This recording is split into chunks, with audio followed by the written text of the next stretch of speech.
Je suis Anestelle Dalpon, artiste-auteure, romancière, prête-plume et officiante de cérémonies poétiques.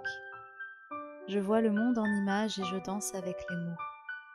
Seule ou avec mes invités, je fais briller des histoires. Celles que l'on se raconte, celles qui nous révèlent, celles qui nous émerveillent, celles qui nous chouchoutent autant qu'elles nous chahutent. Installe-toi confortablement et écoute, tout simplement.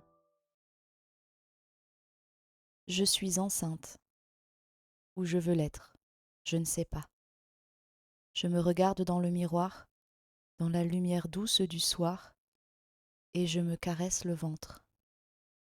Je le sens rond et dur, je le sens mou et flasque. Je le sens plein, je le sens vide. Cette vie en moi, je ne sais pas si j'en rêve ou si je la porte.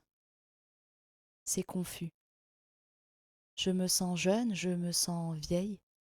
Je suis comme perdue dans un espace-temps. Et je ne sais plus quelle est mon histoire, si je l'aime, si elle me déchire. Tout ce qui m'importe, c'est ce ventre et l'incertitude de ce qu'il porte, ou pas. Tout est en noir et blanc. J'ai l'impression de poser pour garder un souvenir de ce moment avec un jeu de lumière et de voilage. Je porte un soutien-gorge et une longue jupe. Mon ventre est à nu et mon corps essaie de se trouver beau au milieu de tout ça. Mais il n'y a pas de photographe. Je suis seule.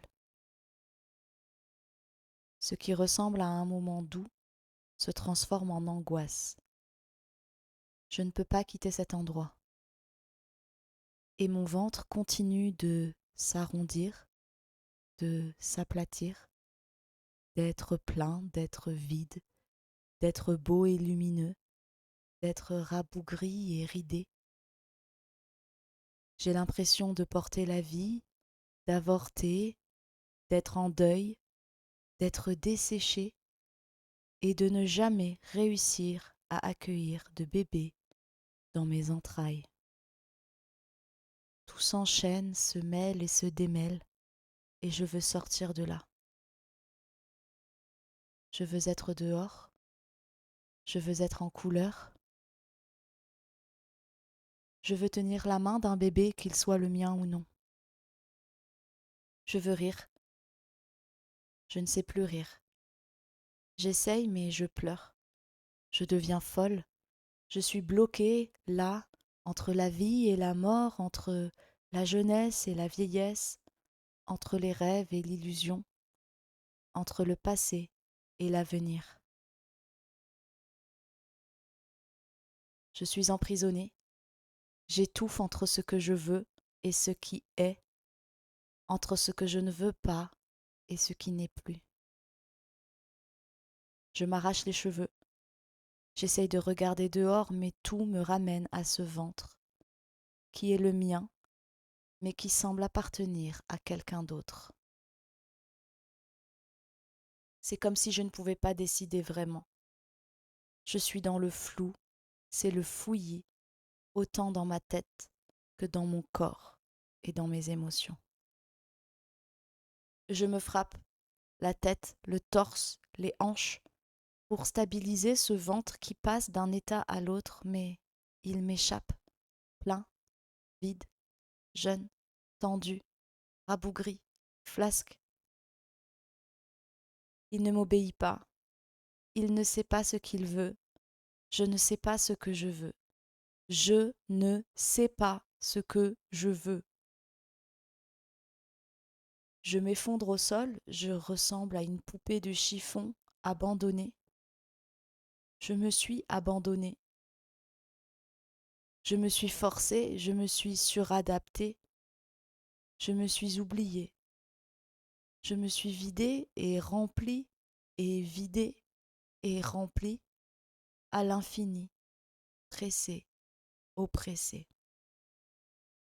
J'ai dit oui, j'ai dit non, j'ai pas réfléchi, J'ai pas écouté au fond, alors je touche le fond pour de bon. Et mon ventre ne bouge plus. Il est gonflé d'air, de vide qui prend trop de place. Ma peau est fripée, plissée parce que je me suis pliée en 4, en 8, en 1000. J'ai essayé de rentrer dans des rêves définis, je me suis rangée dans le placard des autres, comme un vêtement qui ne me va pas. Je regarde mes mains, j'y lis mon passé, mon histoire, mon chemin. J'y vois des mots qui ne sont pas les miens,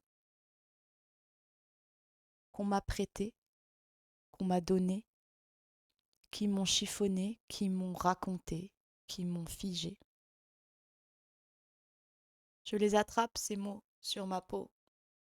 Je les tire et c'est des guirlandes entières de mots en noir et blanc qui sortent de mes mains, comme des fils de marionnettistes. Je tire, je tire, je tire les fils pour découdre l'œuvre des autres en moi. Je me frotte les mains, je les secoue, et les mots tombent en cascade. Il y a des tas de mots tout noirs au sol, comme des notes de musique d'une partition complètement fausse. Je me secoue, je me mets à danser et cette histoire que je me suis racontée continue de s'évacuer.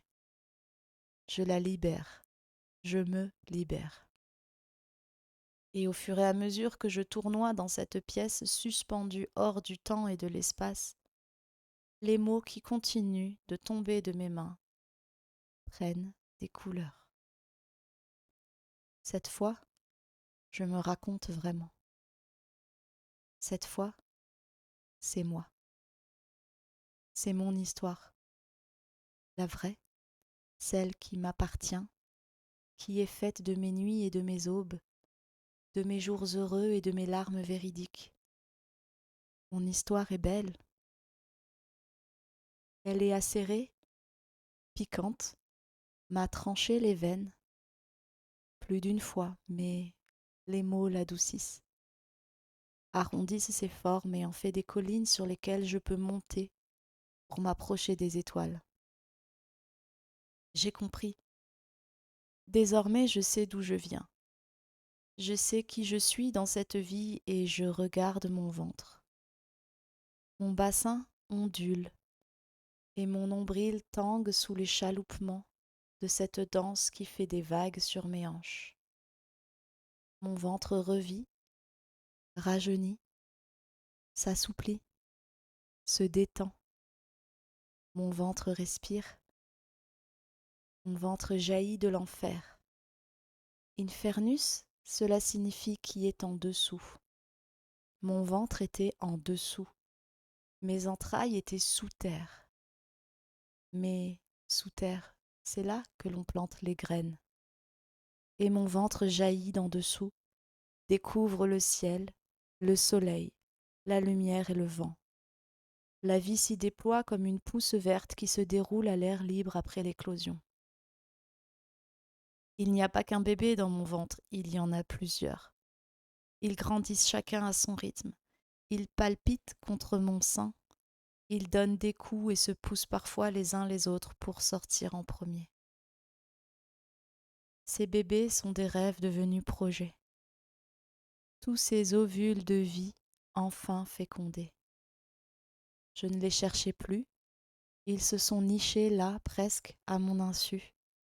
J'étais occupée à danser, à regarder les mots me raconter, à faire la paix avec mon corps. J'étais occupée à respirer, à m'écouter, à m'occuper de moi et rien que moi. J'étais occupée à aimer le silence, à aimer rire et à m'aimer aussi. J'escalade les monticules de mots tout noirs et ceux en couleurs qui éclatent de joie au milieu, et je les laisse là. Je vois enfin une porte de sortie et je peux l'ouvrir. J'inspire un grand coup. Je sors. Mon ventre est plein mais ça ne se voit pas encore. Je ferme la porte derrière moi et me voilà sur le seuil. Je suis comme sur un nuage très haut dans le ciel, l'infini à perte de vue. J'écarte les bras, je souris au soleil, je referme mes bras en croix sur ma poitrine, comme pour me faire un câlin. D'ailleurs, c'est ce que je fais, en souriant, puis je me laisse tomber en avant. Je plonge vers la terre. Je ne tombe pas, je fonce à toute vitesse. J'ai un sentiment d'urgence, de plénitude et de certitude que j'ai plein de choses à y vivre, à y faire, et je suis en joie d'y retourner.